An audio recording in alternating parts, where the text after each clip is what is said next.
geometria algébrica desse segundo semestre. E eu queria começar falando do teorema de decomposição de Zariski. Eu vou tentar explicar de que trata o teorema, tá? Um teorema profundo da geometria algébrica, muito importante, tá? Ele é utilizado hoje no estudo da geometria birracional. Mas o meu objetivo é dar uma prova elementar do teorema, pelo menos de uma versão muito parecida do teorema, tá bom? Somente utilizando a álgebra linear, tá?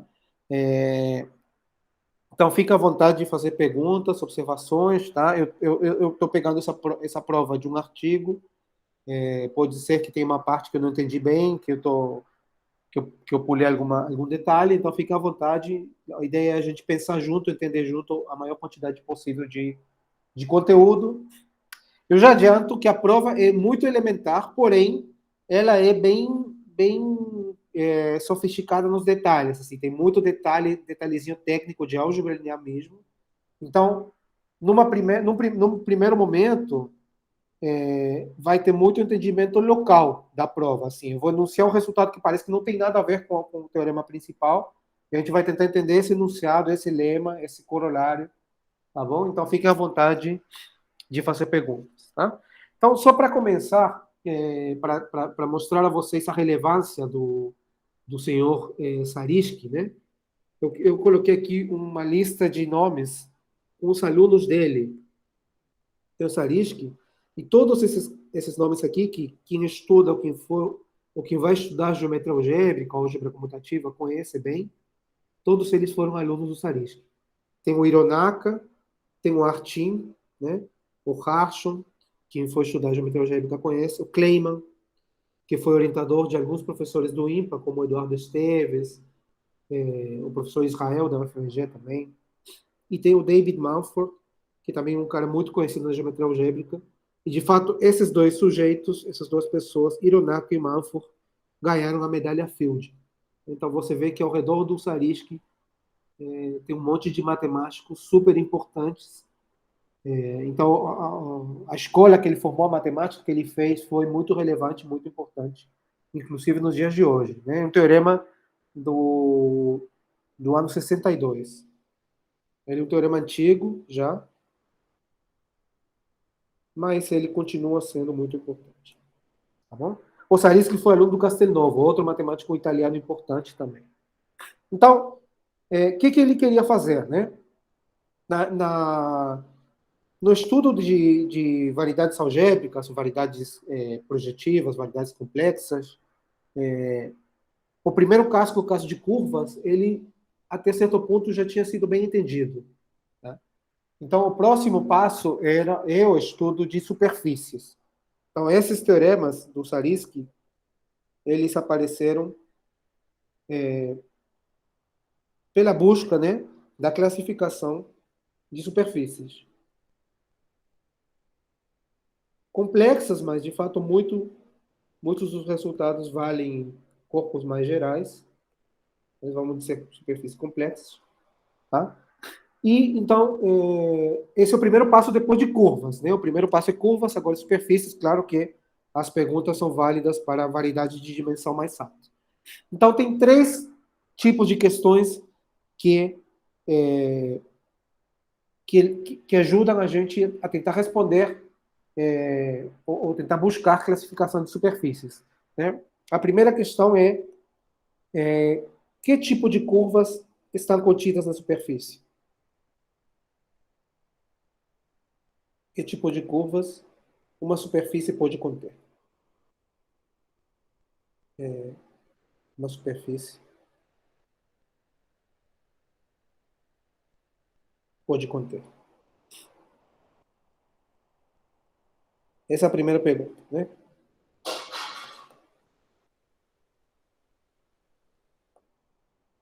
A segunda pergunta é como as curvas se intersectam. Uma vez que você sabe como é o conjunto das curvas numa superfície, que a gente, na linguagem da geometria algébrica, é chamado o grupo de divisores, o grupo de Néron-Severi, tem vários nomes, né, associados. Como é a forma de interseção entre as curvas? Ou seja, como como é a matriz de interseção das curvas na superfície. Então, a segunda pergunta é como as superfícies se intersectam.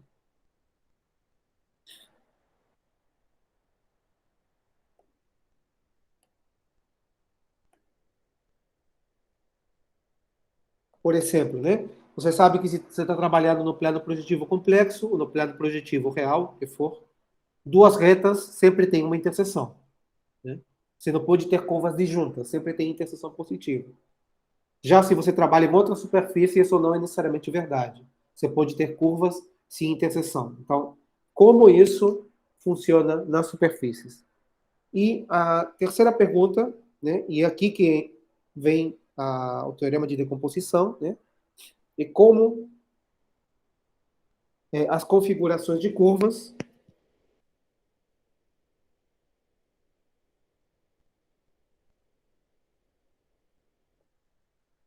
como as configurações de curvas influenciam na geometria da superfície.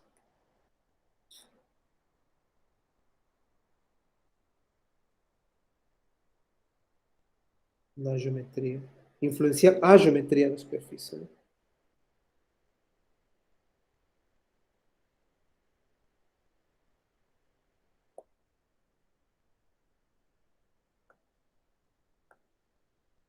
Né? Por exemplo, você diz assim, eu tenho uma família de 4 curvas na superfície, tal que a primeira e a segunda se intersectam em 3 pontos, a primeira e a terceira em 4, a segunda e a terceira em 2, a autointerseção da primeira curva é menos 4, sei lá, uma configuração de interseções e de curvas, o que elas te dizem da superfície. Né?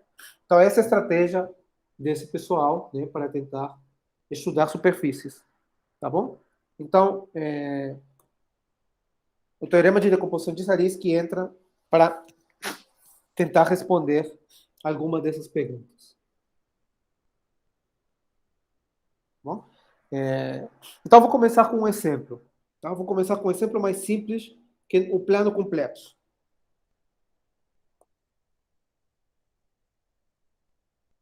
No plano. Para quem já viu um pouco de geometria ou de funções complexas, quando eu falo de plano, eu estou falando ou do plano complexo ou, mais geralmente, do plano projetivo complexo. Tá? O plano projetivo complexo é o plano complexo, que eu estou desenhando aqui como se fosse o plano real, mais uma reta, que é a reta do infinito. Eu desenho ela torta, mas ela é uma reta, tá?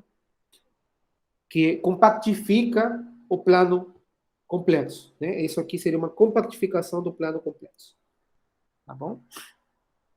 Então, se eu pego uma curva no plano projetivo, né, uma curva qualquer, ela é sempre dada por uma equação polinomial homogênea. Tá? Então, uma curva é sempre o conjunto de pontos x, y, z, tais que f de x, y, z é zero, conjunto de zeros de um polinômio homogêneo de grau D. Tá? F é um polinômio homogêneo de grau D. Tá bom? Então, se eu quero estudar curvas no plano projetivo, eu estudo polinômios homogêneos em 3 variáveis. Tá bom? Agora que a gente sabe que o espaço esse conjunto de polinômios homogêneos de grau D forma um espaço vetorial, se eu adiciono o zero, claro. Né? O zero eu vou considerar como um polinômio homogêneo de grau D também. Tá? Então, o que a gente sabe que é dimensão, vou chamar isso aqui de V, esse espaço aqui, chamar de V. Tá?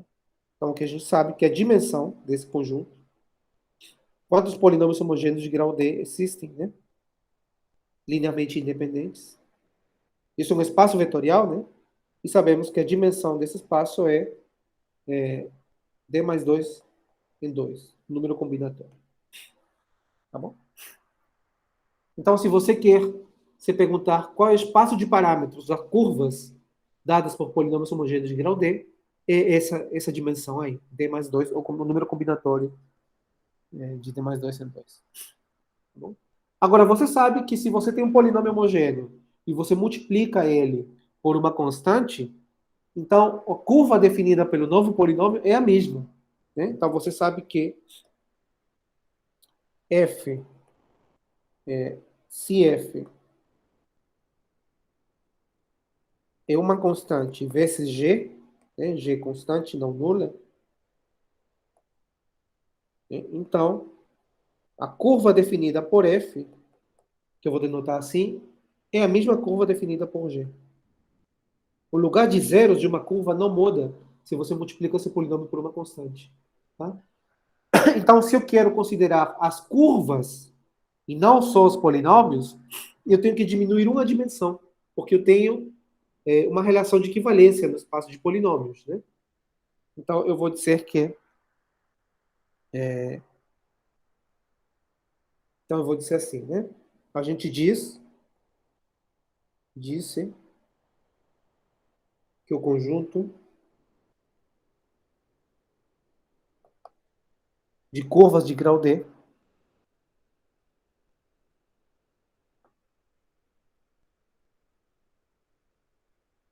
isso aqui toda uma introdução, tá? Se você perde alguma parte, não é grave. Disse que o conjunto de curvas de grau D forma um sistema linear. Isso é uma linguagem da geometria algébrica, um sistema linear de dimensão 1 a menos, de dimensão D mais 2 em 2 menos 1. 1 a menos porque justamente tem essa relação de equivalência que identifica polinômios definindo a mesma curva. Tá bom? Esse é um conceito da geometria algébrica, um sistema linear. Um sistema linear é uma família de curvas que formam um espaço vetorial. Né? Você vê que os polinômios homogêneos de grau D formam um espaço vetorial. Então, por isso que é chamado sistema linear. E a dimensão, em geral, é 1 a menos do que a dimensão do espaço vetorial. Você tem que diminuir 1 pelo fenômeno de você ter essa multiplicação dos polinômios que te definem a mesma curva. Tá? Então, em geral, a dimensão de um sistema linear é sempre 1 a menos. Tá? Então, a dimensão de um sistema linear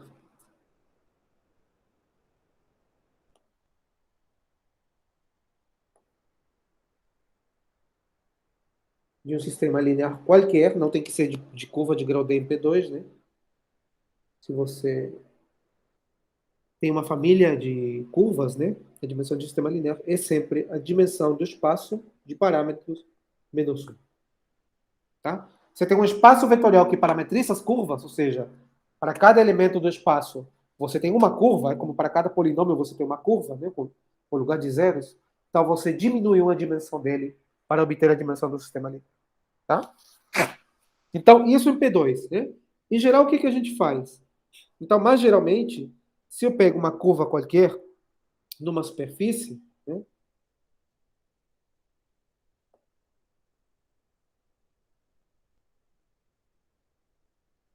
A caneta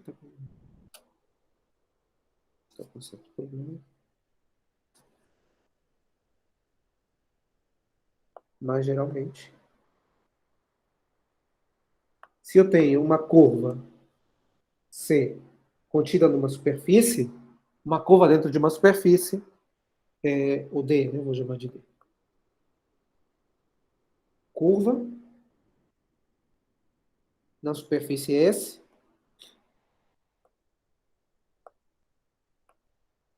e eu vou ter um sistema linear, né? Então podemos definir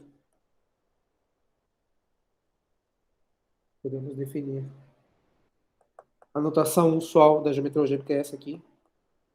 Parece um módulo de D, não suporte de D. Que é o conjunto de todas as curvas em S que são equivalentes a D. Qual a relação de equivalência eu não defini, tá? Vamos aceitar que são parecidas a D em algum sentido da geometria algébrica, tá bom? Isso aqui é chamado sistema linear associado a D.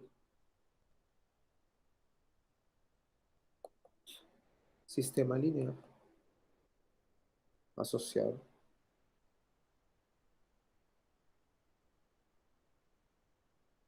A gente vai voltar nisso mais na frente, tá bom? Então, são todas essas curvas que são equivalentes a uma curva dada, uma curva fixa, tá certo? E o interessante é que esse espaço, esse é um espaço vetorial, tá bom? Esse sistema linear é um espaço vetorial. Se você consegue parametrizar as curvas, isso te dá um espaço vetorial. O interessante é que esse espaço, esse sistema linear, ele não depende só do conjunto, só da curva D. Ele depende da equação de D também, tá? Ou seja, o que eu estou falando é o seguinte: se D, vamos supor que D é dado por uma equação desse tipo. A curva D é o conjunto de zeros de um polinômio f. Tá? Conjunto de pontos onde o polinômio é zero. Né? Então,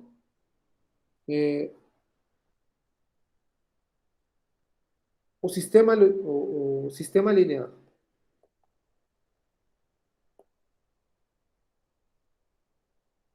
associado à seguinte curva, f na n igual a zero, como conjunto de pontos, é exatamente a mesma. Né? É o mesmo conjunto. Né? Se um ponto zera a equação f, ele zera a equação f na n. Tá bom? E vice-versa, né? Mas o sistema linear não é o mesmo. Tá? A equação que define a segunda curva é diferente da primeira. Então, o sistema linear associado a essa curva é, em geral, diferente.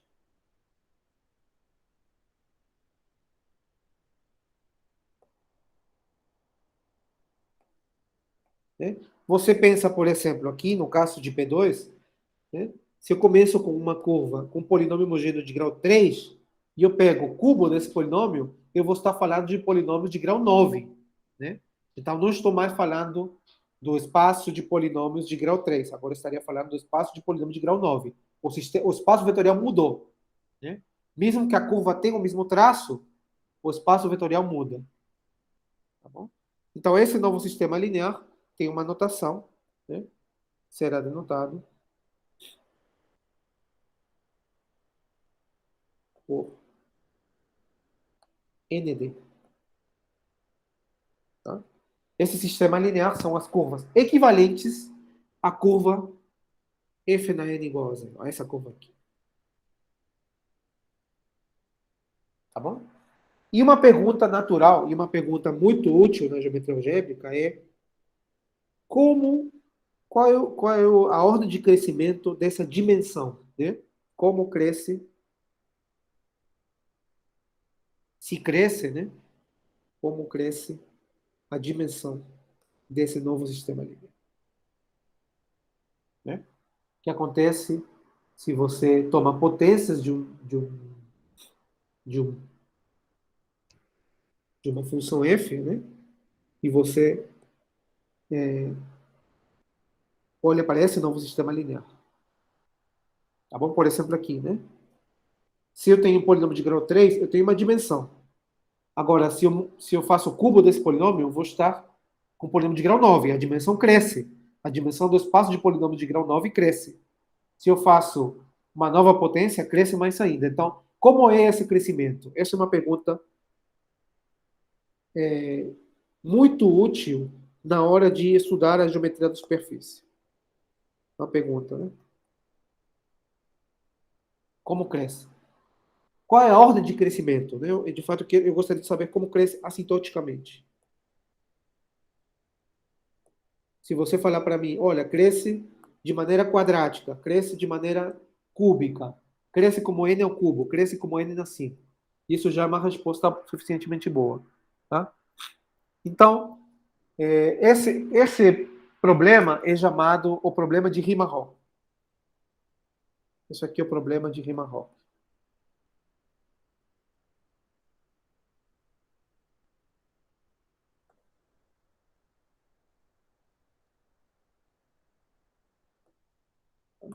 Porque existe uma ferramenta chamada o Teorema de Riemann-Roch que permite a gente tentar correr atrás desse número, desse crescimento. Só que ele tem uma dificuldade. Esse teorema de Riemann-Roch, ele não te dá o crescimento para qualquer divisor D, para qualquer curva D, desculpa. Tá? Depende muito da curva para você conseguir encontrar o crescimento. Tá bom? Então, a ideia de Zariski é usar a decomposição.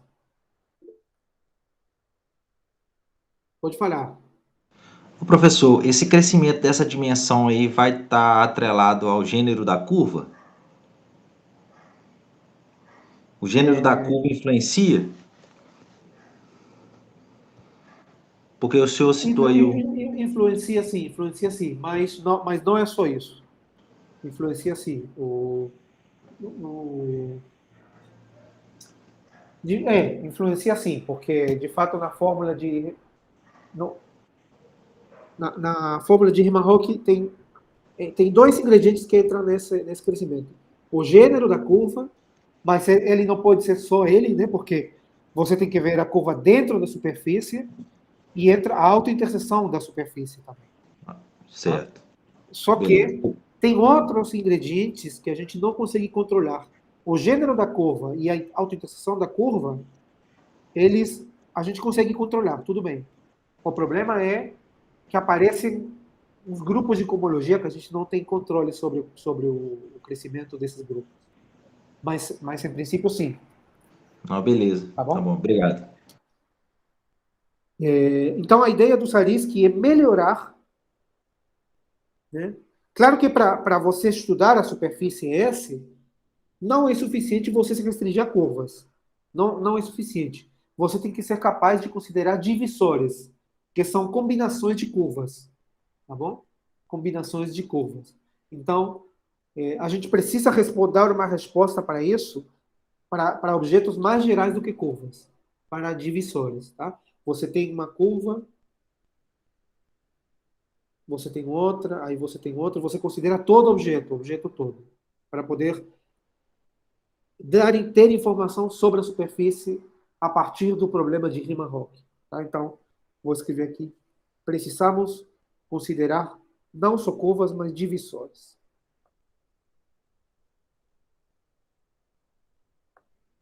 Para quem nunca viu, não tem problema. Tá? Somente pensar que, ao invés de considerar f, por exemplo, uma curva G, eu vou considerar a equação f na n, g na m, h na l, igual a zero. Eu vou considerar união de várias curvas com multiplicidades. Tá? Essas são divisões. Então, a ideia do Zariski é você decompor teu divisor. A ideia do Zariski é encontrar uma decomposição boa, decompor teu divisor, ou tua curva, como uma soma de dois divisores, de duas curvas. Né? Você pode pensar que a soma é a união delas. Você tem uma curva P, uma curva N, você está considerando a união. Tá? Tais que, tal que a ordem de crescimento que eu estou procurando, né?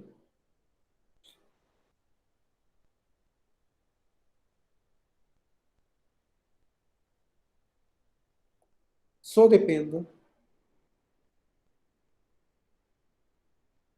de N, de P, desculpa. Tá? E P seja uma curva com melhores condições do que era a curva D, claro. Né? P é uma curva melhor, né? Em certo sentido, que D. Eu vou explicar o que significa esse melhor. Tá? Então, de repente, você não consegue controlar a curva D, mas a curva P você consegue, porque ele é melhor do que D. Tá? E o crescimento, para calcular o crescimento, isso é suficiente, porque todo o crescimento fica concentrado em P. P vai ser chamada a parte positiva.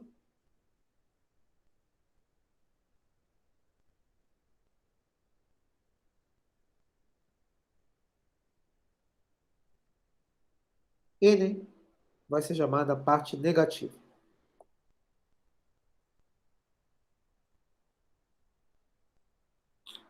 E essa soma vai ser chamada a decomposição de Sariski de D. Tá bom? Então, para quem já está estudando geometria algébrica ou tem um pouquinho mais de conceitos na mão, eu vou enunciar formalmente o teorema, tá?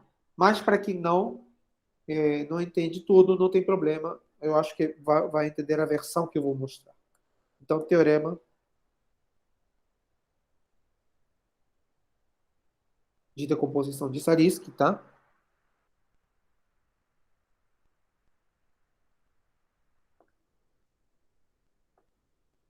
Teorema de decomposição de Sariski. É o seguinte. Seja S uma superfície projetiva suave,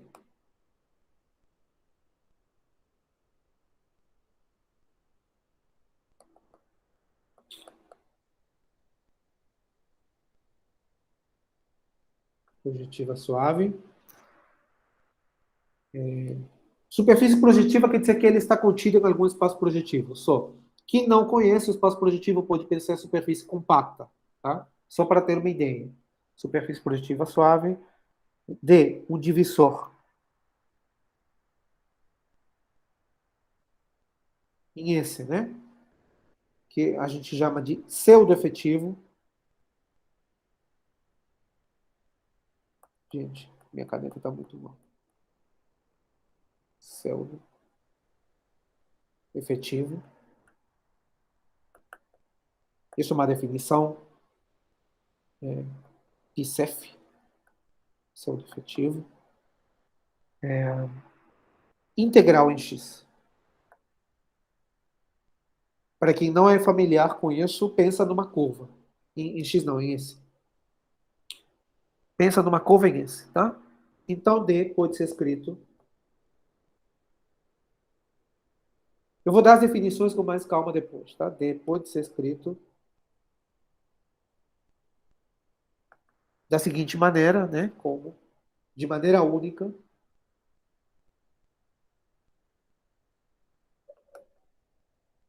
como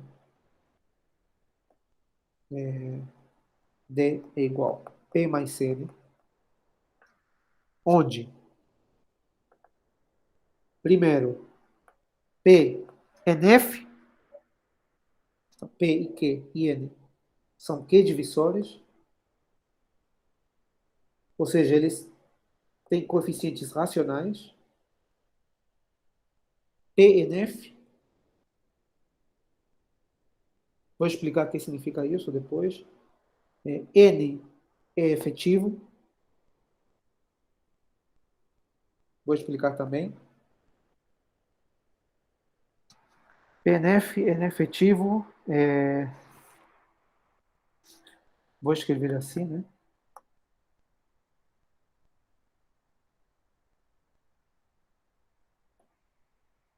Aí. Ser Q divisor quer dizer que ele é uma soma de curvas com coeficientes racionais. Tá? Esses coeficientes aqui são racionais. E ser efetivo quer dizer que os coeficientes são não negativos, são todos maiores coisas do que zero. 2. Se n não é zero, n poderia ser zero, né? A parte negativa poderia ser zero. Se n não é zero, então a matriz de autointerseção, ou seja, eu pego a seguinte matriz.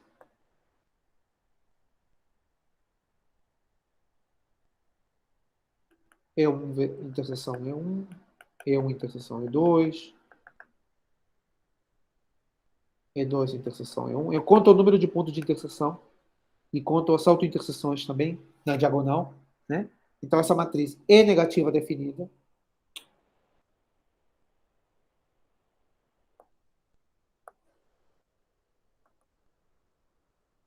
E negativa definida. Essa matriz de autointerseção de N. E a terceira parte do teorema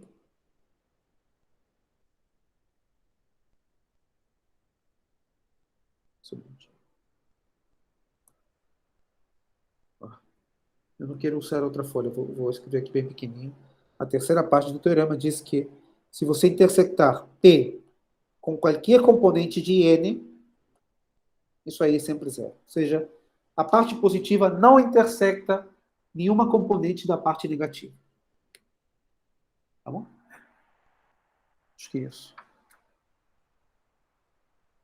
Então, como vocês podem ver, é um teorema profundo, né, da geometria algébrica, usa muitos conceitos da geometria algébrica, divisor Neff, divisor pseudo-efetivo, tá? Q-divisores, tá bom? Matriz de interseção.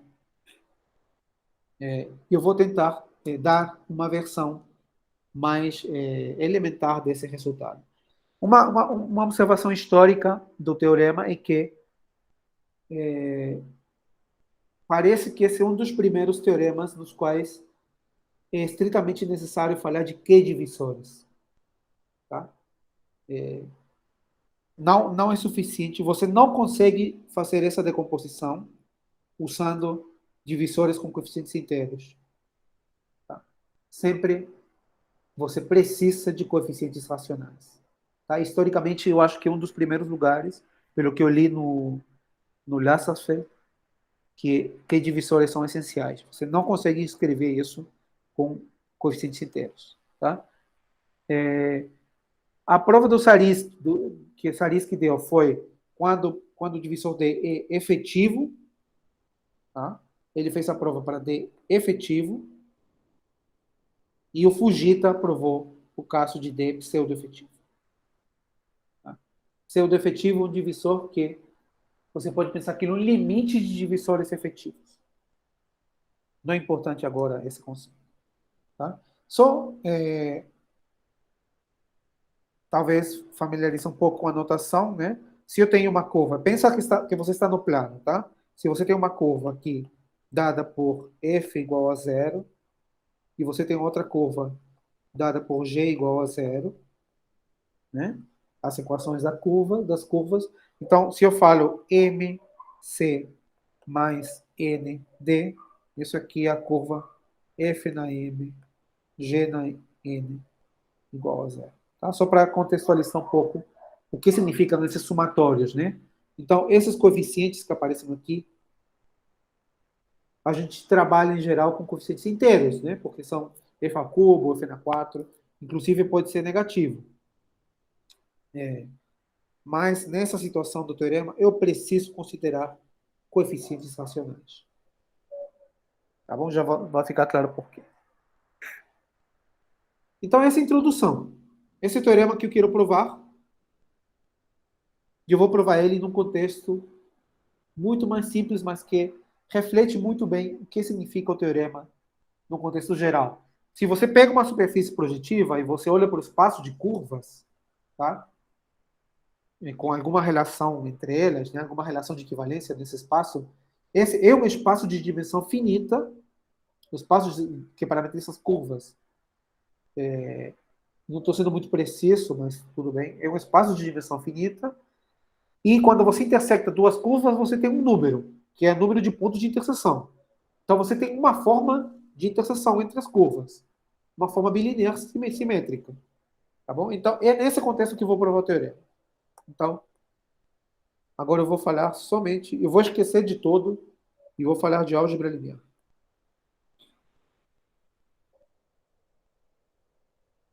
Tá bom? Tem alguma pergunta agora? Nesse enunciado, talvez? Alguém quer fazer um comentário? Michael, Sim. o que significa você levar uma função a um número racional? Boa pergunta, cara. Eu não faço isso. Eu simplesmente. A gente sabe o que significa elevar um número natural e um número negativo, inclusive, né? É uma função com polos, vamos dizer assim. Se esse aqui é negativo, por exemplo, esse aqui seriam os polos, o D seriam os polos, né? Então, a única coisa que eu faço é esquecer dessa parte e trabalhar com isso de maneira formal. É só isso. Ao invés de considerar coeficientes inteiros, eu passo a considerar coeficientes racionais, reais, complexos, de maneira formal. Tá? É uma soma formal de curvas. Tá bom? Eu esqueço da parte geométrica. Esqueço por um momento da parte geométrica.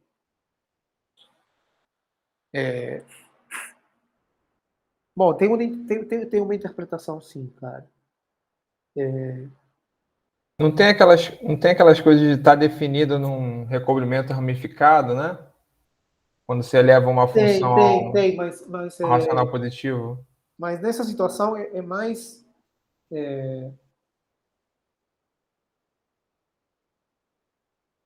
Tem aquele negócio que se você faz uma potência, vira um divisor normal, um divisor integral. Né? Mas para a gente não precisa disso. Tem uma interpretação geométrica, agora que eu estou pensando. Tem a interpretação que o Rafael falou, mas tem outra interpretação mais algébrica mesmo. Mas a gente vai ficar só com a parte formal disso. Tá? Você vai considerar que são objetos geométricos, que agora eu estou trabalhando de maneira formal, botando coeficientes racionais. Tá bom? Michael, volta ali no enunciado do teorema, por favor. O que você vai mostrar usando álgebra linear é exatamente o teorema desse enunciado aí? Bom. E você falou que é muito próximo do original, só que o original ele fez mais fraco, não foi? Não foi só para efetivo que você falou? Não, o que eu vou falar, o que eu vou mostrar hoje na semana que vem é muito próximo desse aqui. Não é exatamente isso. Eu vou mostrar para D efetivo. Ah, tá, entendi. A prova é completamente diferente. A prova do Sariski. A prova é uma prova recente, utilizando nada mais do que álgebra linear. Tá? Deixa eu tentar, então, introduzir os conceitos. Então, vamos falar de álgebra linear agora, tá? De álgebra linear. Desculpa, eu só tenho só uma dúvida do enunciado do teorema. Eu acho que eu me perdi no último item do enunciado. O que ele significa? Significa que se você tem a parte positiva, essa curva aqui, imagina que a parte positiva é essa e essa curva aqui, as duas. Significa que a parte negativa, as curvas que aparecem na parte negativa não intersectam, estão por aqui. Não tem interseção com a parte positiva. É só isso. Tipo, é disjunta. A parte positiva é disjunta da parte negativa. Entendi.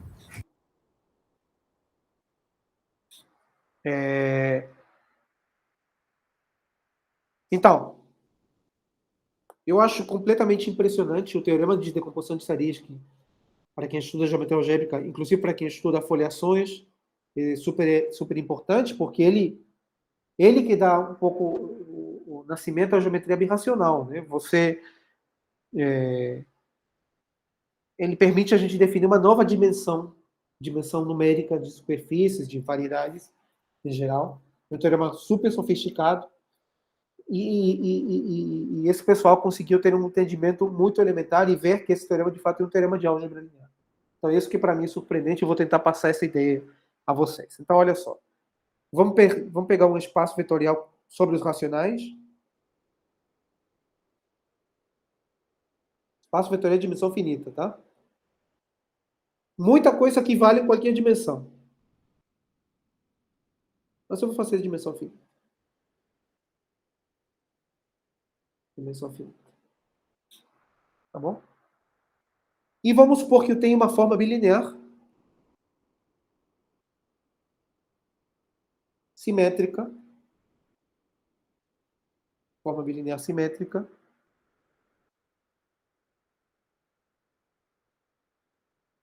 No espaço vetorial.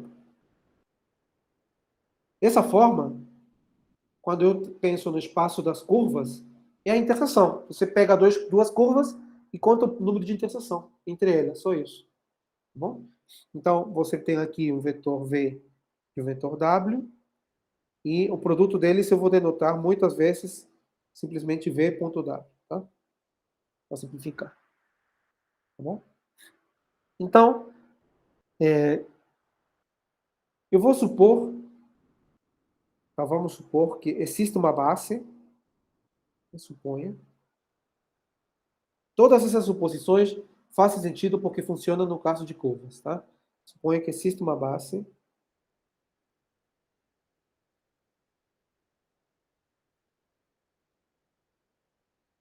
do espaço vetorial, né? E1, N, tá o quê? A forma bilinear é uma forma de interseção. A forma é um produto de interseção. O que significa um produto de interseção? Eu vou dizer agora.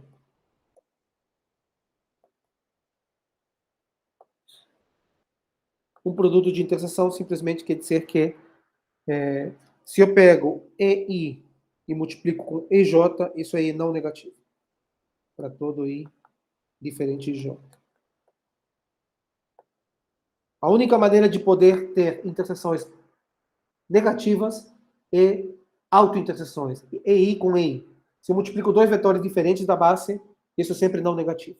Isso acontece com as curvas, né? Se você pega uma curva, intersecta com uma outra, conta o número de pontos de interseção, isso dá negativo. Mas existem curvas com autointerseção negativa. Isso pode acontecer porque a autointerseção é um conceito topológico, né? Então, a autointerseção pode ser negativa. Tá? Então, eu vou fazer uma identificação, já que eu tenho uma base, né?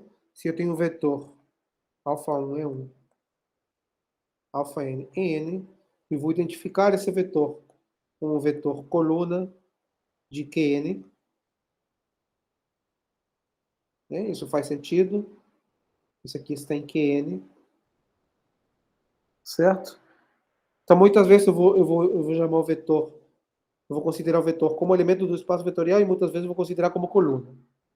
Tá bom? E a matriz de interseção, com respeito a essa a base está fixada agora e para sempre. Então, a matriz de interseção da forma é a matriz que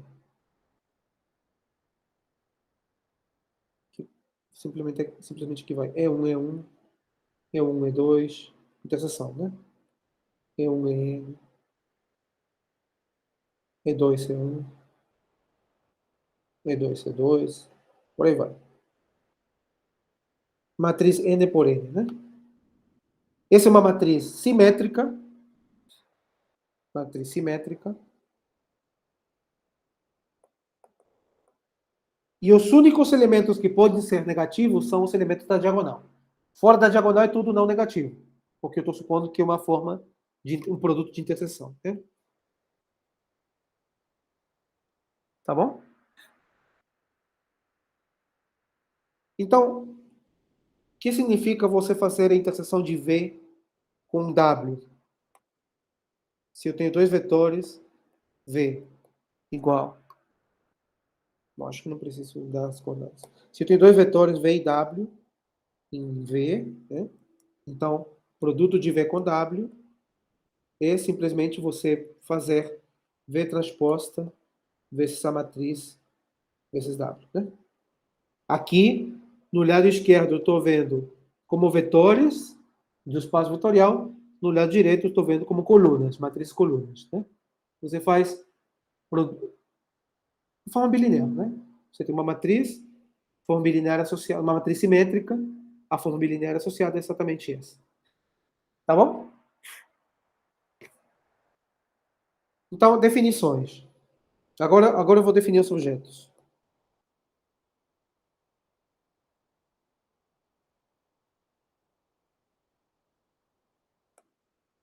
Essa minha caneta está ótima. Deixa eu pegar outra caneta. Definições. Então, se eu tenho um vetor, primeira definição. Se eu tenho um vetor, eu escrevo ele na base. Então, o suporte do vetor são os vetores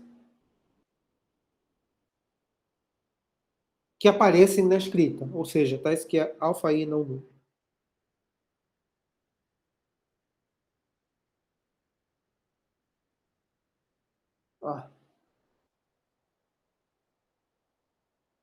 Tá bom? Suporte é isso. São os vetores da base que aparecem na escrita do vetor V. Tá? e o espaço suporte e o espaço gerado por esses vetores. Então, o espaço vetorial gerado pelos vetores do suporte, deixa aqui um subespaço vetorial de V, né? E chamado espaço suporte.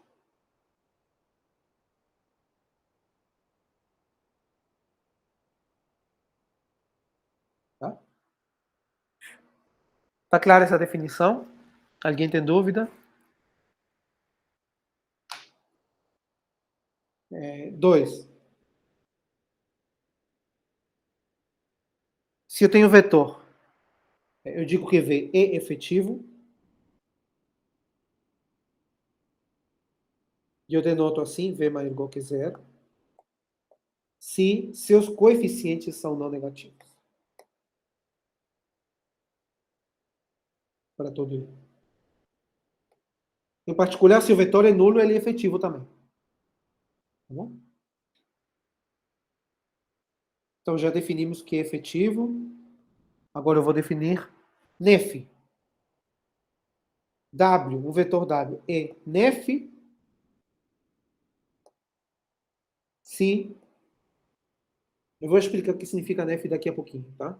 É nef se L interseção V é maior ou igual que zero para todo vetor V efetivo.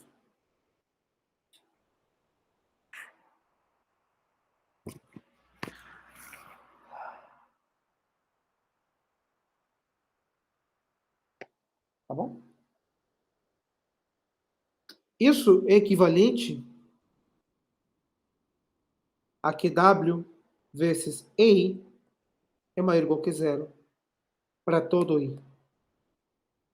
Para ele ser nef, basta que ele tenha interseção positiva com os elementos da base. Vocês concordam?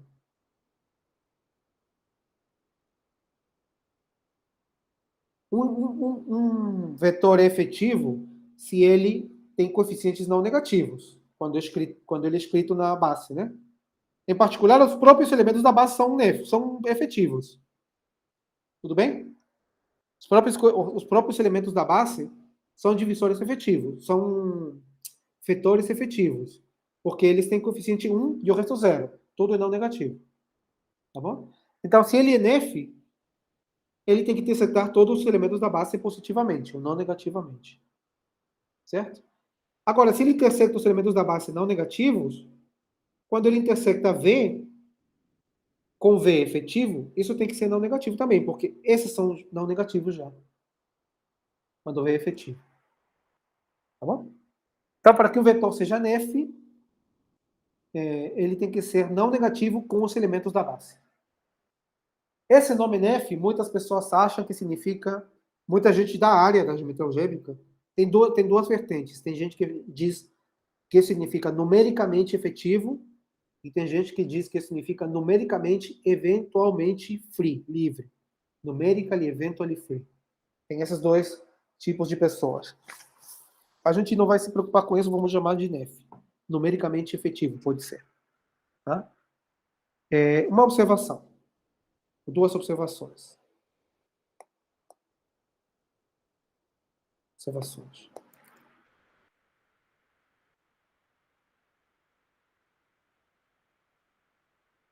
Isso. Primeiro. Imagina que você tem o vetor W assim. Beta 1 é 1. Beta N é N.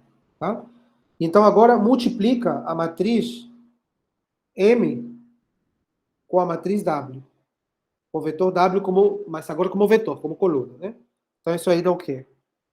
E1, E1,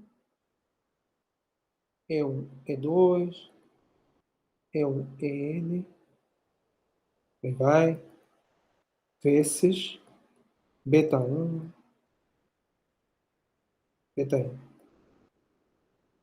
Então, o que você vai obter aqui é, multiplica a primeira linha com a primeira coluna. Isso vai dar o vetor W vezes o vetor E1. Porque é bilinear, né? Pela linearidade.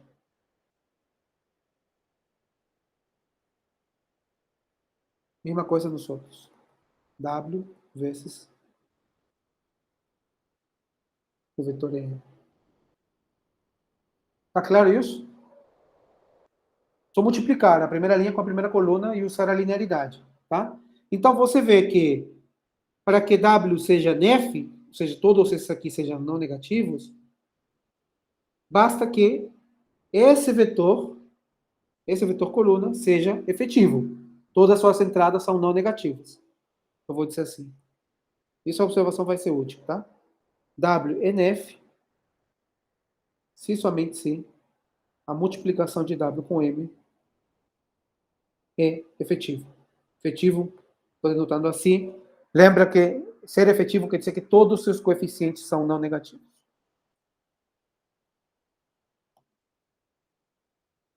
Tá bom? Então, só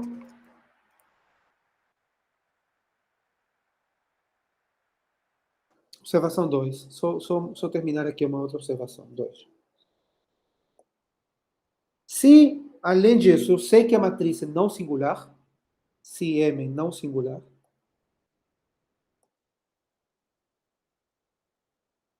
se M é não singular, eu posso chamar isso aqui de V, né? M vezes W eu chamo de V, e eu posso inverter, se M é não singular, e isolar W, né? Então eu posso dizer o seguinte, se M é não singular, eu tenho que WNF, se somente se existe V efetivo, tal que W é M menos 1 vezes 1. Tá certo? Da observação anterior. Tá bom? Eu chamo isso aqui de V e multiplico por M menos 1.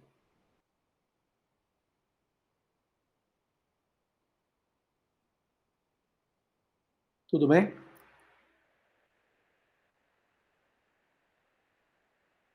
Então, deixa só voltar aqui ao teorema de decomposição de Zariski. Já temos algumas definições a mais. Então, olha, na decomposição eu quero que P seja nef, a parte positiva seja nef, a parte negativa seja efetiva. Tá? Eu quero isso. Então, já fica claro, pelo menos o item 1. Né? Ter coeficientes racionais, a gente está trabalhando já com isso. Para nós, os vetores têm coeficientes racionais, são que espaços vetoriais. Então, aqui não tem nada. Tem alguma pergunta aqui? Vou fazer outra observação aqui. Tem algum comentário, alguma pergunta? Eu acho que dá para entender bastante do resultado. Então, fique à vontade de fazer perguntas de detalhe mesmo, tá? Vou voltar aqui. Ô, Michael, tem uma que eu... Você está me escutando bem? Que eu tirei o fone aqui? Tô. Uma curiosidade mesmo. Esses termos aí que apareceu tudo, né, no contexto de álgebra linear, a primeira vez que apareceu, eu imagino que tenha sido para mostrar os aristas, ou já tinha esses termos no contexto de álgebra linear mesmo, nef, você Aí sabe você dizer? me pegou. Não sei Porque eu esperava aparecer todos esses termos realmente nessas coisas de interseção de curvas, na geometria algébrica. Eu estou vendo aparecendo aqui na álgebra linear, eu fiquei Não, mas aqui é uma adaptação. Aqui está aparecendo. Quando a gente dá curso de álgebra linear, eu acho que não falha desses conceitos. Exatamente. Não falha disso. Mas já poderia falhar, né? Mas eu tô tipo assim, a primeira vez que eu vi você fazendo, eu fiquei com a sensação que o cara já fez para mostrar os aristas usando álgebra linear. Teve essa ideia de adaptar para a álgebra linear os conceitos. Aí eu tô te perguntando, aí eu fiquei com essa curiosidade. Será que já tinha essas coisas antes de efetivo? Ele usou para mostrar os aristas ou ele já criou, adaptou para a álgebra linear pensando em mostrar os aristas? Eu acho que eu ficaria com a segunda opção, não sei. Você está falando dos conceitos em álgebra linear, né? Efetivo, Isso, né? isso, exatamente. Ah, não, eu nunca vi, cara. Eu nunca vi em outro lugar. Não sei se alguém alguma vez viu alguém falar de nef em álgebra linear. Exatamente, eu acho que já é adaptado para mostrar os aristas mesmo, né? Eu acho que sim. Mas faz todo sentido falar, né? Em sim, exatamente. Eu tô achando interessante, bem interessante. Então, conceitos estão claros, gente. Suporte. o espaço suporte, divisor efetivo e divisor nef. É isso que, divisão não, desculpa, vetor. Espaço suporte, se você tem E1, E2, E3, E4, E5, e o vetor somente tem E2 e E4, o espaço suporte e o espaço gerado por esses dois vetores. Tá bom? Uma observação, então. Interessante, hein? Eu acho que eu consigo enunciar o teorema hoje. Legal. Uma observação. Suponha que você pega alguns vetores da base e gera um espaço. Suponha W, gerado por alguns vetores da base, e utilize essa notação essa notação de gerado. Não sei se é comum, mas eu utilizo. Eu já vi gente usando colchete, mas eu utilizo esses triangulinhos aí. E1 e K, somente alguns vetores da base, né? Suponha que eu tenho esse espaço, e vou supor que esse espaço contém o suporte do vetor W. Ou seja, os vetores que eu preciso para escrever W estão ali, no espaço W grande. Tá bom? Então, se W é NF,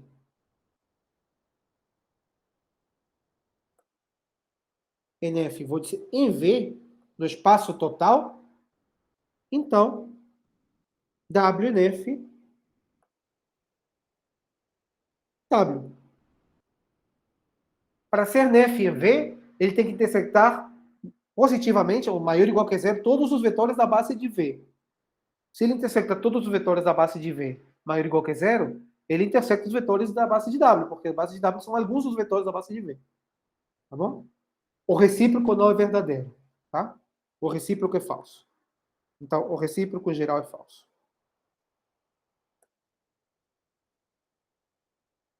Em geral é falso. Tá? Você pode ter um vetor que é nef num subespaço, mas não é nef no espaço total. Tá? Vamos ver um exemplo aqui. Exemplo bem ilustrativo. Vamos supor que eu estou em Q2, né? Q2. E eu tenho a seguinte matriz de interseção. Menos 2, 1, 1, 1. Fora da diagonal é tudo mundo positivo. Então é um produto de interseção mesmo. Tá certo? Então, olha só. Pega W, o espaço gerado por E1. Tá certo? Só por um vetor. E pega W pequeno, o vetor menos C1.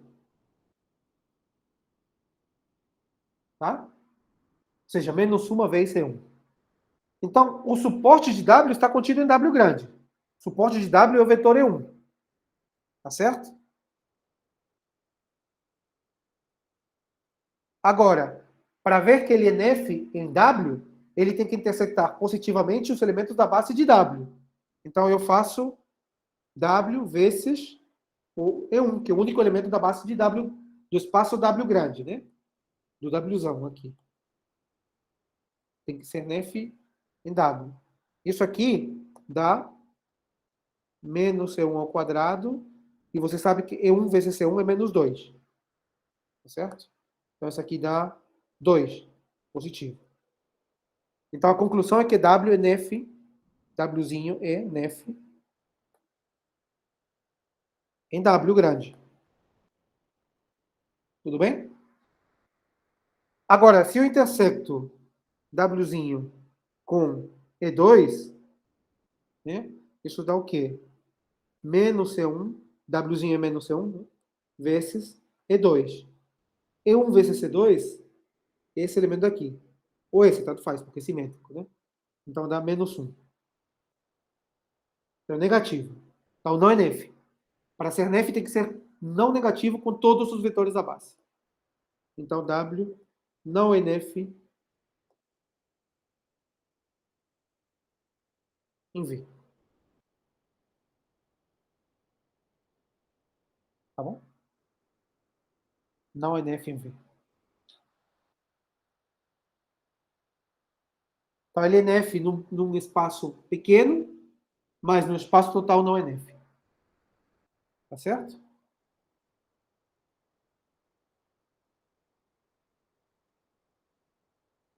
Aí você pode pensar assim, qual é o problema com esse vetor? O problema é o menos, né? O problema parece ser o menos. Só que se você tirar o menos, ele também não é nef, né? Bom, vamos resolver o problema do menos primeiro. Então, vamos escrever um lema aqui. Lema.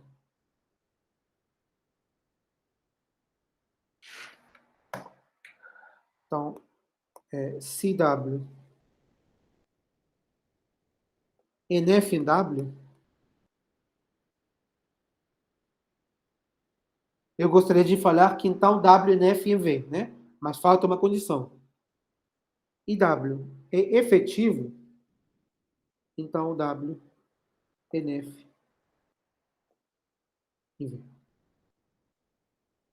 Ser efetivo quer dizer que os coeficientes são não negativos. E esse que estava faltando para o meu vetor aqui. Estava faltando esse coeficiente que estava dando problema. Tá bom? Por quê? Prova é simples.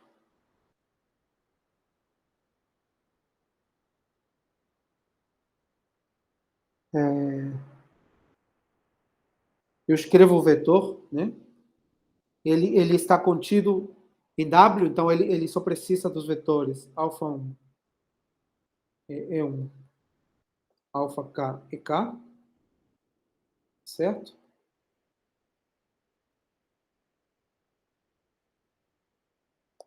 E eu sei que todos os coeficientes são não negativos. Tá bom?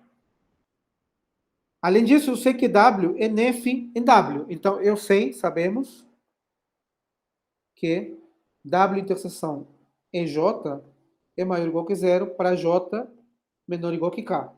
Até os primeiros K vetores, ele funciona, porque ele é nef. Tá certo? Eu gostaria que funcionasse com todos os outros vetores de V.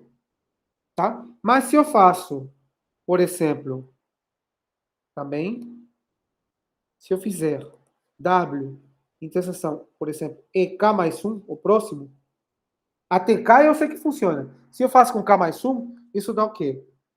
Alfa 1, E1 vezes EK mais 1, alfa K, E1, EK vezes EK mais 1. Todos esses produtos 2 a 2 são de vetores distintos, né? Porque aqui o primeiro aparece E1, E2, EK e o outro é EK mais 1. São todos distintos. Quando você multiplica vetores distintos, isso é não negativo, porque é um produto de interseção. Todo elemento fora da diagonal é não negativo. Tá? Então, coeficiente positivo, não negativo. Número não negativo, tudo isso aqui é não negativo. Eu só cavo a prova. Tá bom?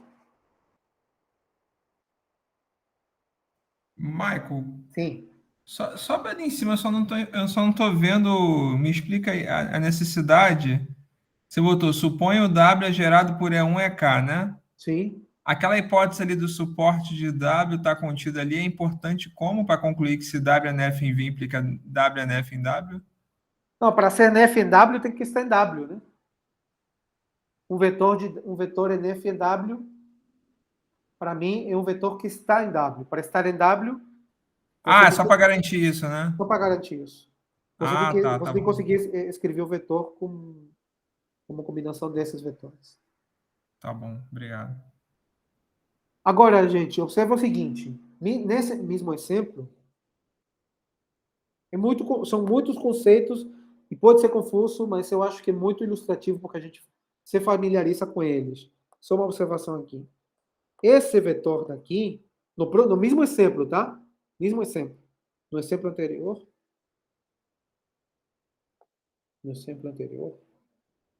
Se eu considerar V igual a E1, ele é efetivo, porque o coeficiente dele é 1. Ele é efetivo, certo? Agora, ele não é nef. Por quê? Se eu faço V com E1, isso dá o quê? E1 vezes E1. No meu exemplo dá menos 2, né? Então, o elemento ali de cima. Menos 2, negativo. Então, esse vetor V não é nef.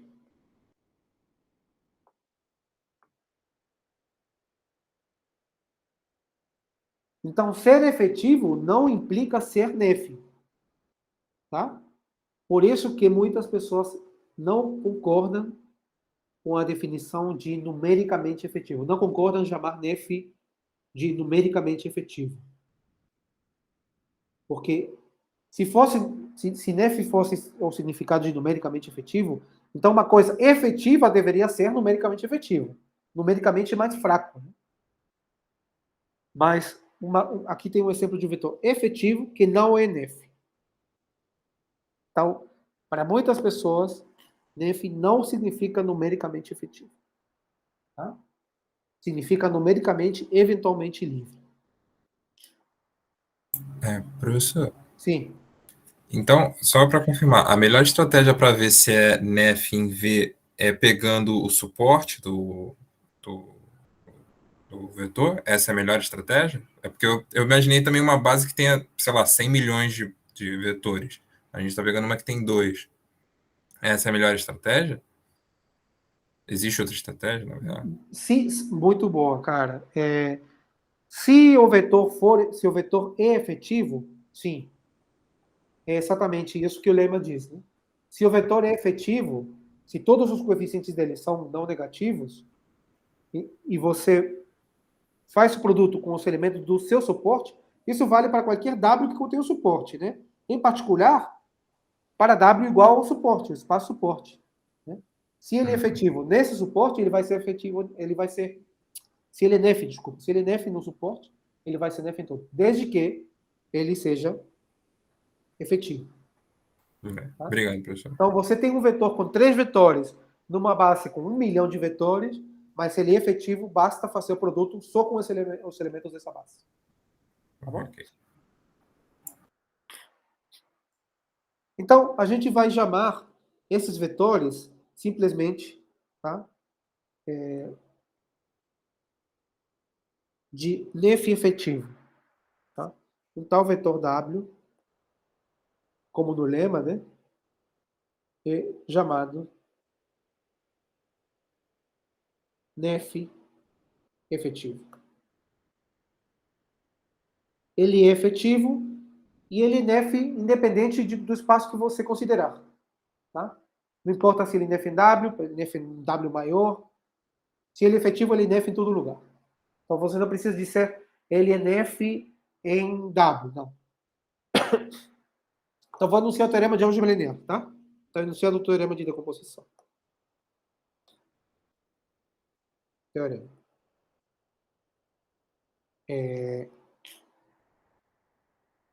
Para cada vetor efetivo,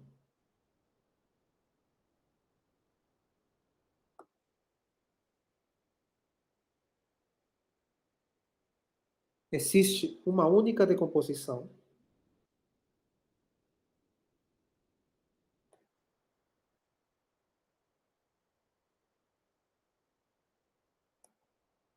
uma única escrita de V como P mais Cn, tá? Como soma de elementos em V,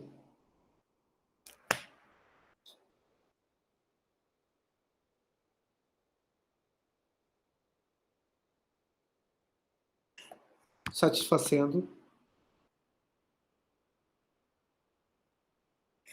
as seguintes condições. Primeiro, PNF em V, claro, né? Se eu não digo nada, em V. Segundo, N é efetivo.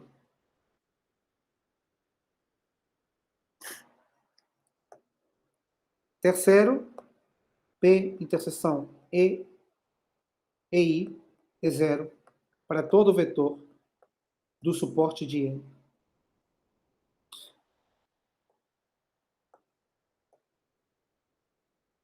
Quarto, a restrição do produto de interseção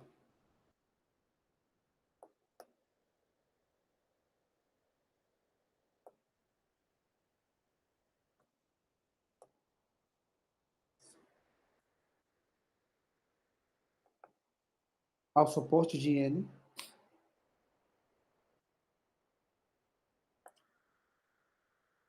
ao espaço suporte,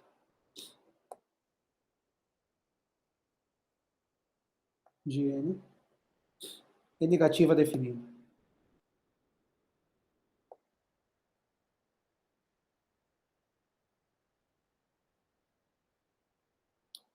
E como se diz, como item extra, a gente tem de graça, mais ainda, mas isso vai sair de graça, o vetor P é efetivo. P não é SUNEF, ele também vai ser efetivo.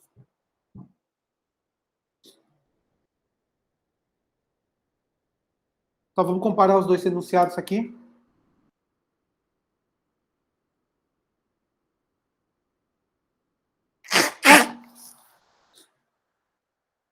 Esqueça do pseudo-efetivo para D. Pensa em D efetivo só.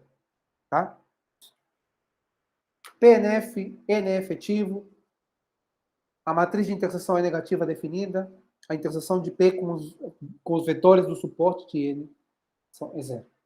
É exatamente o mesmo enunciado. Né?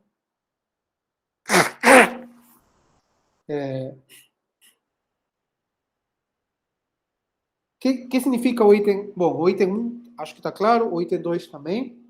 O item 3 também, né? Fazer o produto de interseção de dois vetores. O item 4 significa que se eu pegar os vetores, somente os vetores do suporte de N, e eu monto uma matriz de interseção só com esses vetores, né? E1, E3, E5. Eu faço E1 com E1, E1 com E3, E1 com E5. E3 com E1, E3 com E3, E3 com E5. Eu monto uma matriz só com esses vetores, então essa matriz é negativa definida. Tá? Ou, se eu faço produtos de vetores que estão no espaço suporte de N, esses produtos são negativos. Então, esse é o teorema que eu quero provar nas próximas reuniões, tá? Utilizando, sem sair da álgebra linear. Tá certo? Vou dar aqui alguns exemplos de como funciona a decomposição de Salis. Tá? Ah, claro, eu não dei nomes, né? Essa aqui é chamada parte positiva de V. Parte positiva e parte negativa são únicos, hein? Tem uma única maneira de fazer isso.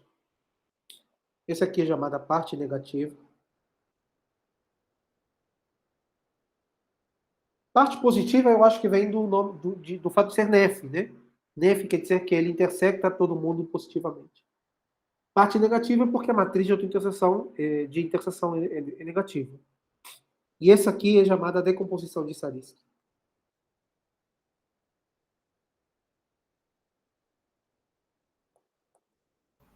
O item 1 mais o item 1 adicionado ao mais ainda, você poderia ter falado que o P é nef efetivo, ou se eu entendi bem, ou... Poderia, mas em geral, olha aqui. Você só usa o fato de ser nef. O fato de ser efetivo vem depois de graça. No enunciado aqui só tem nef, ó. O enunciado clássico é assim, com nef. Ah, tá, entendi. Então, vamos fazer alguns exemplos, tá? Eu não disse que os dois vetores que aparecem na decomposição são não nulos. Poderiam ser nulos. Um deles, pelo menos. Então, vamos supor, por exemplo, que V já é V um vetor efetivo, né? Vamos supor que V é nef efetivo. Nef efetivo. Então, você escolhe P como sendo V e N como sendo zero. Vetor nulo. Então, claro que você tem todos os itens. Ó. P, V, N é zero, né? Ó. P é nef? Sim, porque P é V e V é nef. N é efetivo? Sim, porque N é zero. Zero é efetivo. P vezes qualquer vetor do suporte de n é zero? Sim, porque o n não tem suporte, é todo mundo nulo. A restrição é negativa definida? Sim, também, por vacuidade, né? Não tem ninguém no suporte de n. Então, nessa situação, já a decomposição de Zariski é dada. Tá? Agora, vamos fazer a decomposição de Zariski de um vetor utilizando esse exemplo aqui anterior. Esse aqui.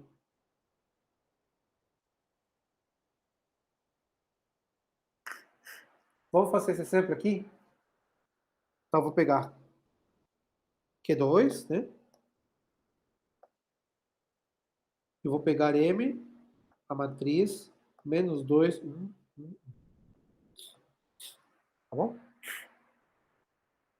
E vou escolher um vetor. Qual vetor eu sei calcular? 2C1, E2.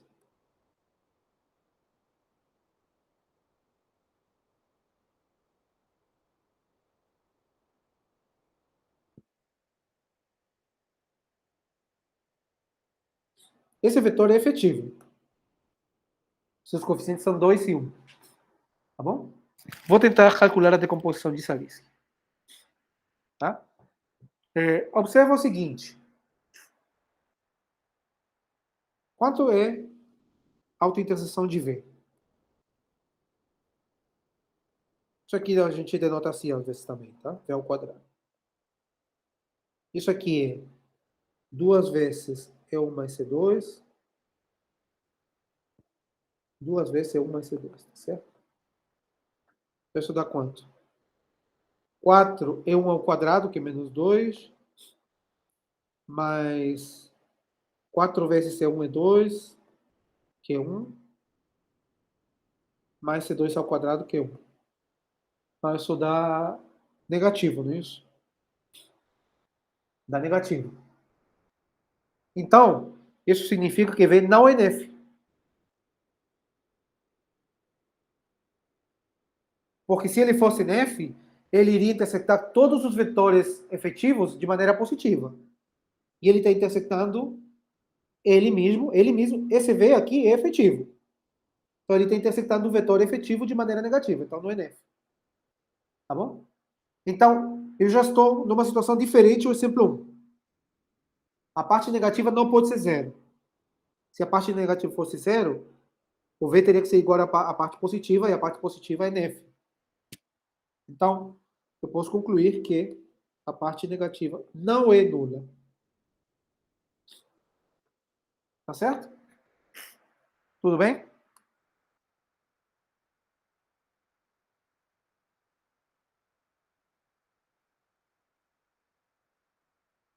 Por outro lado, o que eu sei? A interseção de E2 com ele mesmo é 1, não é? Que é positivo. Então, E2 não está no suporte de N. Não está. Por quê? Porque no suporte de N a forma de interseção é negativa. Ó. O item 4. No suporte de N a forma de interseção é negativa. Então, o E2 não pode estar no suporte de N. Tá? Quer dizer que N tem que ser um múltiplo não nulo de E1. N é x vezes C1. Com x, N, a parte negativa é sempre efetivo, né? Então, o x é maior que zero. Né? Porque a parte negativa, ó, é efetivo. Então, seu coeficiente é maior ou igual que zero. Mas N é não nulo, portanto, tem que ser maior que zero. Então, já tenho um candidato para ser para a parte negativa. Tá bom? Se N é a parte negativa, a parte positiva é V menos N, né? Então, é 2 menos x é 1 mais E2, não é isso? Essa seria a parte positiva. Tá certo? Mas eu sei que eu tenho agora também o item 3, né? a interseção de P com qualquer vetor do suporte de N tem que ser zero. Qual vetor eu tenho no suporte de N? Tenho o vetor E1 no suporte de N. Então, eu sei que P vezes C1 é zero. Então, isso aqui dá 2 menos x vezes E1 ao quadrado, que é menos 2, mais E2 vezes C1, que é 1. Então, daí eu acho x.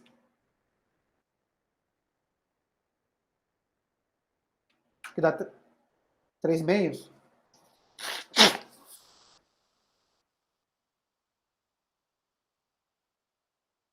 Três meios, né? Tá vendo que é necessário ser racional? Todo mundo começou inteiro. Os coeficientes do vetor V, 1 e 2. Ou as entradas da matriz, todo mundo inteiro. Menos 2, 1, todo mundo inteiro. Mas eu preciso de racional. Não, você pode pensar assim, e se eu começar com todo mundo inteiro, você pode encontrar uma decomposição inteira? Não, não pode. Tem que ir para as racionais. Bom, então achei x, então quer dizer que a parte negativa... Desculpa, Michael. Quando Oi. você fala que é precisa, nem em geral não, né? Sempre vai precisar mesmo, é isso? Pelo que eu entendi que você falou por último? Não. O que eu estou falando é que você não pode ter esperança de ficar nos inteiros. Tá. Entendi. Então, a parte negativa seria 3 meios de E1 e a parte positiva seria 2 menos x seria 1 meio, é isso? E1 mais C2. Acho que é isso, né?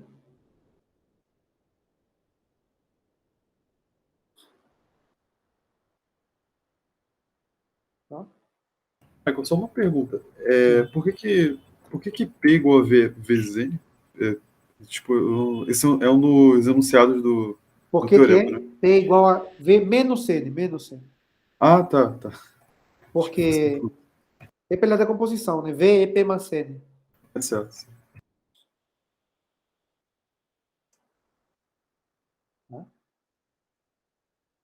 Agora, observe geometricamente, só fazendo uma observação aqui. Como a gente procura, né, geometricamente, como a gente procura geometricamente a decomposição de Zariski, né? Eu começo com um vetor, V, faço em outra cor, porque esse aqui. Eu já encontrei a decomposição de Zariski algebricamente, né? Mas como seria geometricamente? Eu tenho um vetor V, que é 2C1 mais C2, tá? Eu sei que a parte negativa, desculpa, é sempre efetivo, né? Eu sei isso. E eu sei que a parte positiva é V menos a parte negativa. Porque V é P mais N, né? Então, isso significa que o candidato para P, candidato para ser P, candidato, seria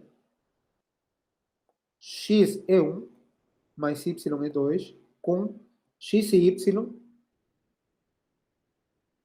desculpa, x menor ou igual que 2 e y menor ou igual que 1. Por quê? Porque P é V menos N. E N é não negativo, N é efetivo. Então, vou diminuir alguma coisa de 2, vou diminuir alguma coisa de 1. Tá certo? Agora, eu sei que esse vetor, eu quero que seja nef, né? Quando o vetor é nef, vocês lembram? X é 1 mais y é 2. É nef, tem essa observação daqui, ó.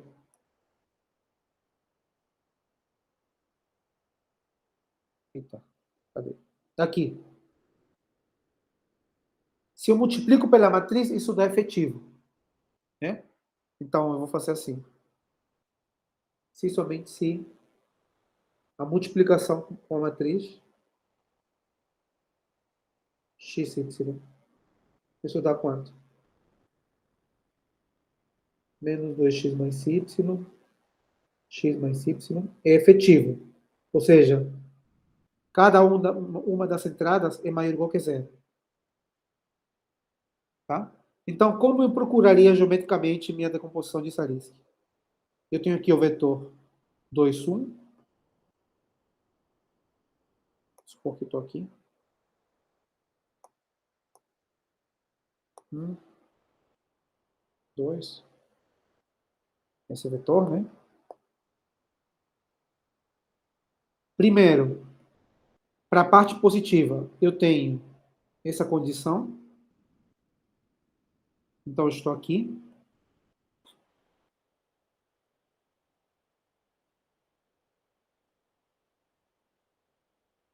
Ainda eu tenho que P é efetivo. Então, também eu tenho que x e y são maiores ou iguais que zero, né?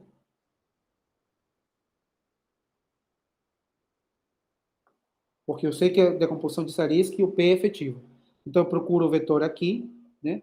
E ainda tenho essas duas condições. Isso aqui é maior ou igual que zero, isso aqui é maior ou igual que zero. Então, essas são duas retas, né? Sei lá. Uma delas é uma reta assim, e a outra uma reta assim.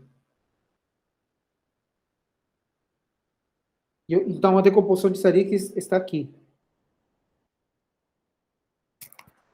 De fato, a parte positiva que a gente encontra foi esse número aqui. O meio é 1 mais C2. Mas sempre numa região compacta que a gente vai procurar a parte positiva. Essa aqui é a parte positiva. E a parte negativa é a diferença, né? A parte negativa. Esse aqui. Tá bom? Então você vê que tem uma região compacta. Porque você tem o vetor V, ele já te dá um retângulo, né? Onde vai estar a parte positiva. E ainda você tem as condições de ser NEF, que são essas. Então você tem retas, é uma região compacta. É ali que você vai encontrar a decomposição de Zariski. Essa é a ideia. Você tem um compacto, vai ter uma função contínua, onde essa função maximiza, e esse vai ser o vetor que você está procurando.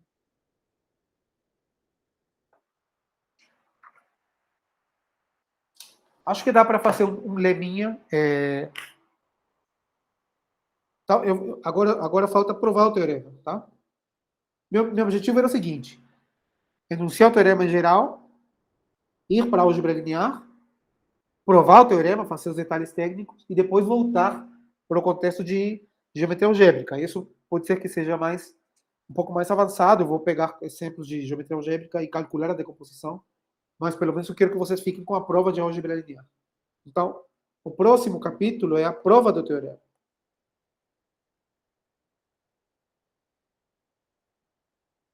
E para isso, agora, eu vou sair do contexto e vou ir para lemas de álgebra linear localmente e vou tentar entender cada um deles, tá? Então, olha só. Lema 1. Acho que eu vou escrever o lema 1, vou enunciar o lema 2 e vou terminar aí. Lema 1. Se M é uma matriz negativa, definida, quadrada, né? E os elementos fora da diagonal são não negativos, são maiores ou iguais que zero, e os elementos fora da diagonal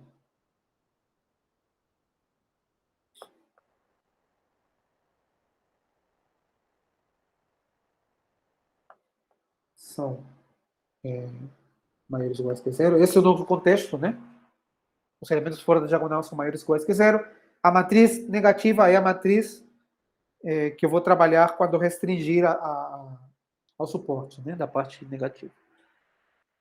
Mas então, com essa hipótese, eu tenho uma matriz negativa definida, tal que fora da diagonal todo mundo é não negativo. Então, olha que legal. As entradas da matriz inversa, todas as entradas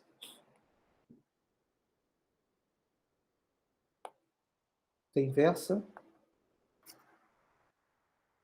são menores ou iguais que zero.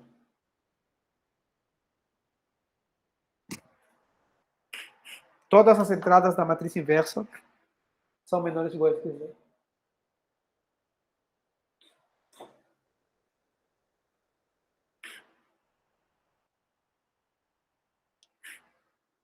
Então, eu vou provar isso. Prova. Para provar isso, eu vou... Só um minutinho, talvez melhore se eu faço isso. Para provar isso, eu vou multiplicar pelo vetor EJ, tá? O que dá isso?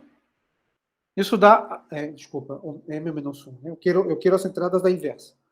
Isso dá, se eu multiplico uma matriz pelo vetor EJ, isso dá a coluna J da matriz, né? A coluna ou a linha? A coluna J, né? A JS é uma coluna da matriz. Eu vou provar que todas as entradas dessa coluna são não negativas. São não positivas, são menores ou iguais que zero. Tá? Ficção J, eu vou provar que isso que o teorema vale para essas entradas. Tá bom? Então, eu vou escrever isso. Isso aqui é um vetor coluna, né? Isso ali é um vetor coluna. A JS é uma coluna. Vamos supor que tem algumas partes positivas e outras partes negativas. Então, vou separar. Eu vou escrever como Q menos R, onde Q e R são efetivos.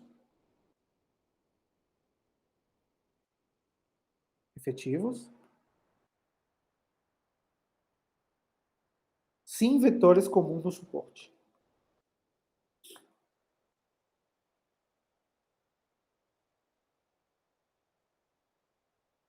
Tá claro isso? A primeira e a quarta entrada são positivas. Então, Q só tem esses dois, primeira e quarta entrada, todo o resto zero.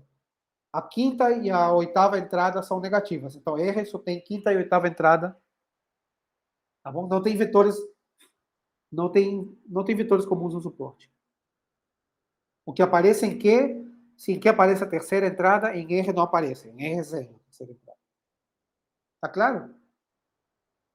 Posso fazer isso sempre, né?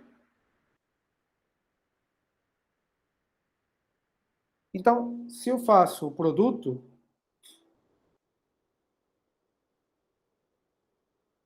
com R, isso aqui seria o produto da forma bilinear, né? De Q com R. Desculpa, Q transposta. Né? Mas como Q e R não tem vetores comuns no suporte, eu estou multiplicando vetores distintos. Né? Se tem E1 em Q, eu vou multiplicar somente com vetores E2. Não vou multiplicar. Se E1 aparece em Q, ele não aparece em R. Né? Porque são vetores distintos do suporte. Tá claro? Então, isso aqui é o produto, isso aqui é uma soma de, sei lá, alfa I, beta J, e I e J, mas com I diferente de J. Porque não tem vetores comuns. Tá bom? Agora, Q e R são efetivos. E esse aqui é positivo, porque justamente me hipótese que as entradas fora da diagonal da matriz M são maiores ou iguais que zero. Então, tudo isso aqui é maior ou igual que zero.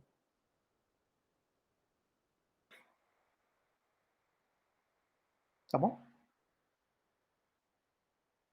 Então, o que acontece se Q fosse não nulo? Se Q fosse não nulo, então, eu sei que Q transposta vezes CM vezes Q, esse é o produto da forma linear de Q com Q. Né? Como a forma linear é negativa, isso aí é negativo. Porque tem um vetor não nulo, isso aqui é com a forma bilinear Q vezes Q. Né? Se a forma bilinear é negativa definida, eu multiplico um vetor não nulo com ele mesmo, esse é o número negativo. Tá? Então, esse é negativo, esse aqui é menor ou igual que zero, esse aqui é menor ou igual que zero, pelo que eu acabei de falar, né? Q transposta MR é maior ou igual que zero, então com menos é menor ou igual que zero. Então, isso aqui é estritamente negativo. Se Q fosse não nulo, né? Se Q fosse não nulo, isso aí seria estritamente negativo. Isso aí é o quê? Isso aí é Q transposta M vezes Q menos R, né? Só que Q menos R é M menos 1 vezes J. Então, se eu multiplico por M, isso dá EJ. Então, isso aqui dá E transposta vezes EJ. Tá certo? Isso aí, se eu tenho um vetor linha e multiplico pelo vetor coluna EJ, isso dá JS entrada do vetor. Então, isso aqui dá o JS entrada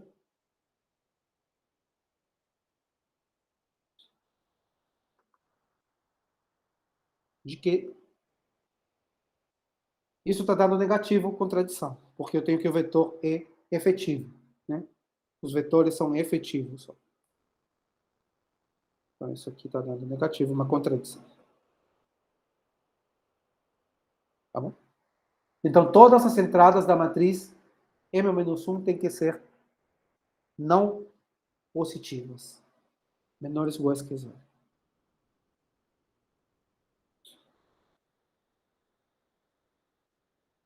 Vou enunciar o lema 2. Talvez. Lema 2. Acho que é impossível posso dar a prova. Vamos lá. Lema 2. Suponha que M é uma matriz simétrica. M. Só tem que se atentar que aquele produto ali é diferente do lado de cima, né? Aquele Q transposto EJ não tem nada a ver com Q vezes R, são produtos diferentes, né? Q vezes CJ é produto de matrizes.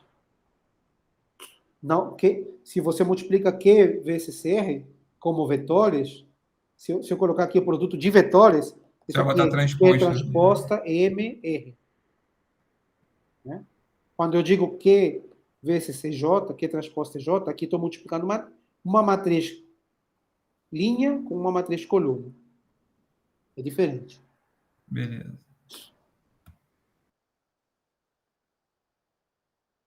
Talvez eu deveria ter mantido a anotação desse aqui, né? Talvez. Mas vocês estão comigo, né?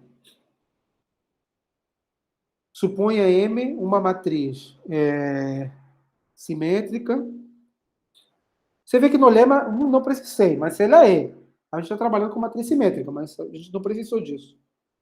Talvez algum dia na vida a gente consiga utilizar o lema 1 em situações mais gerais, né? Suponha que M é simétrica. De novo, os elementos fora da diagonal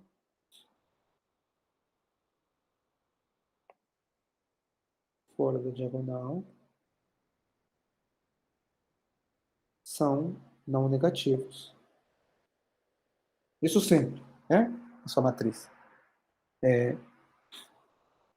Se M é negativa definida, se M não é negativa definida, se M não é negativa definida,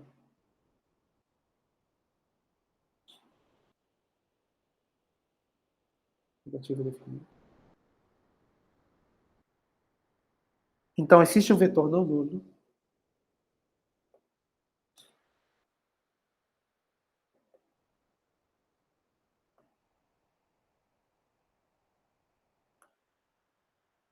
que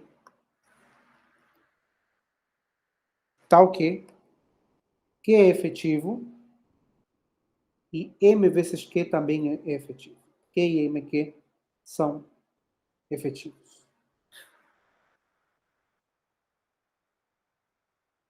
Eu encontro um vetor efetivo tal que depois de multiplicar pela matriz M também é efetivo. Ou seja, as entradas de Q e de M Q são todas não negativas. Tá bom?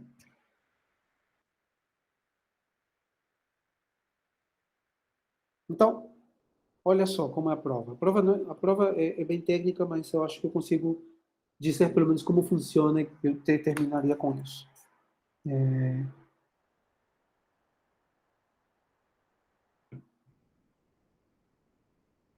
Então, eu estou supondo que eu tenho uma matriz simétrica, né? M1, 2, aqui também, M2, M2, é simétrica, né? mas eu sei que ela não é negativa definida. Ela não é. Uma matriz quadrada, né? Não é negativa definida. Tá? Então, se esse número daqui, se M11 for positivo, maior ou igual que zero, então o vetor E1 já serve. Funciona. Por quê?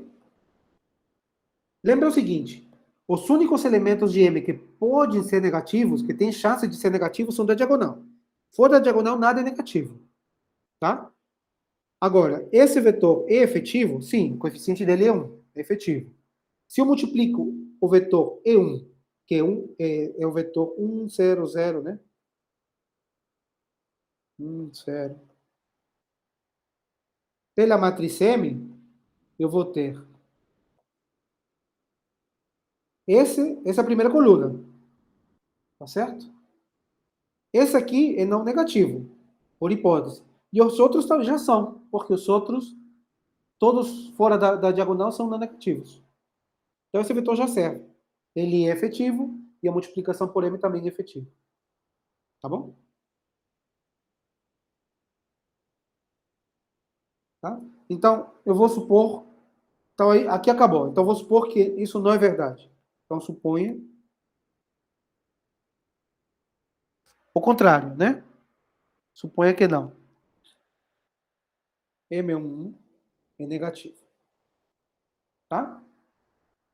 Então, essa matriz daqui, essa matriz pequenininha aqui, M1, ela é negativa definida.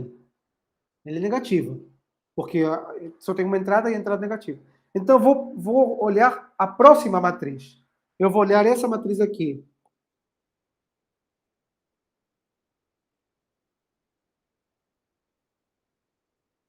Vou olhar agora essa matriz. Se ela é negativa, eu vou trabalhar com ela. Se ela não é negativa, desculpa.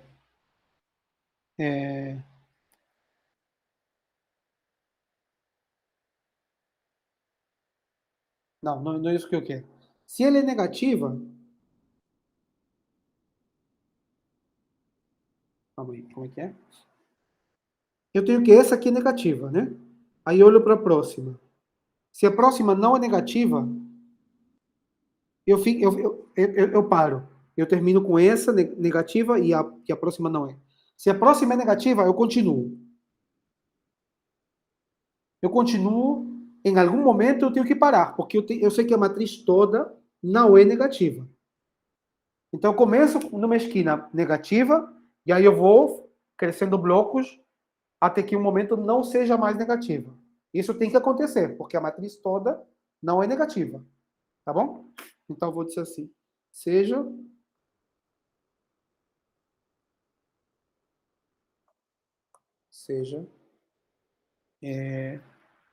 M' a maior submatriz superior esquerda, submatriz quadrada, superior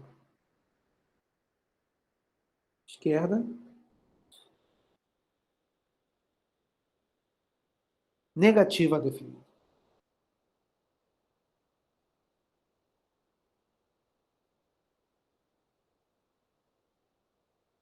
Vou supor que a ordem, pelo menos tem ordem 1, né? Porque eu sei que a primeira matrizinha, o primeiro bloquinho é negativa, então de ordem M' menor que ele.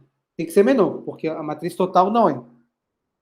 Tá? Então eu tenho minha matriz M assim. M' A, aqui vai a transposta, né? De A, porque A é porque a matriz simétrica. E aqui. Tá? Então, até M' é negativa. Uma matriz a mais já não é mais negativa. Tá bom? Essa é a estratégia. Tá? Então, olha só. Eu vou dizer assim, existe uma matriz afirmativa.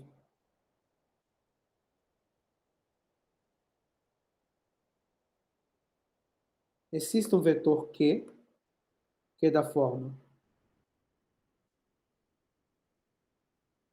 Q, linha, 1, 0, 0. Esse vetor Q' aqui tem tamanho M', e esse aqui tem tamanho M menos M'. Tá? Existe um vetor desses no núcleo